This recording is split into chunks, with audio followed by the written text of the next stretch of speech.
Hey there, everyone. This week we're going to read about the sin of the golden calf. And we're also going to read about how Moshe steps up on behalf of the Jewish people to save this nation. Because God was ready to wipe out the Jewish people and restart with just Moshe.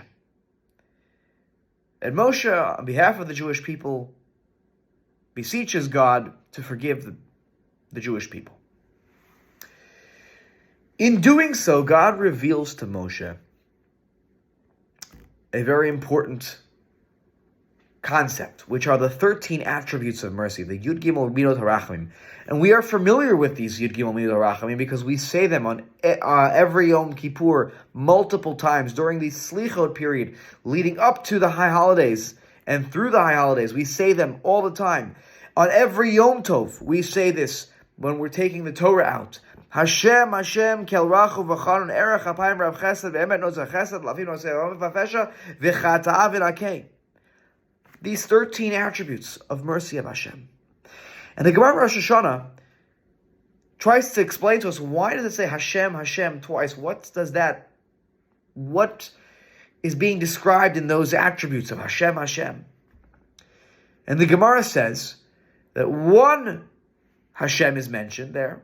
One mentioning of God there is that He has Rachamim after we sin, and He has another Hashem is there to teach us that Hashem has Rachamim has mercy on us before we sin. That He's already forgiving before we sin. So I understand why we would envision that God has Rachamim, and God describes Himself as having Rachamim, of having mercy after we sin. But before we sin, we didn't even do anything wrong yet. What kind of Rachamim is God showing us before we've done anything wrong?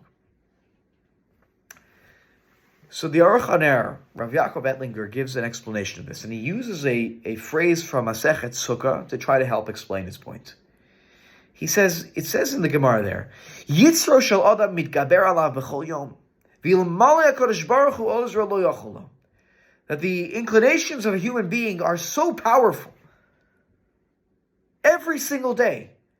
And if it were not for God helping us, we would not be able to overcome those powerful urges, those powerful inclinations to do the wrong thing. But God helps us even before we make the mistake. Make the right decision. Help us, give us the koach, the strength to make and choose the right decision. And he used the pasuk to explain the concept, which is from the Gemara. Shenemar tzofer rasha latzadik. The evil one is searching out, is seeking out the righteous, umvakesh lahamito, and wants to destroy, to kill the righteous. Uchtiv, and it says, Hashem lo yazvenu biyado. Hashem will not leave you in His hands. Right?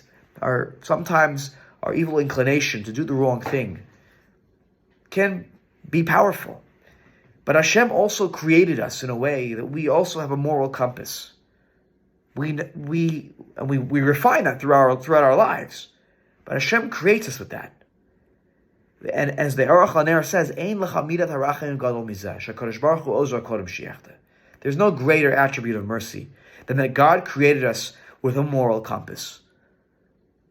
That God gave us the ability to help us before we even make a sin, before we make a bad choice.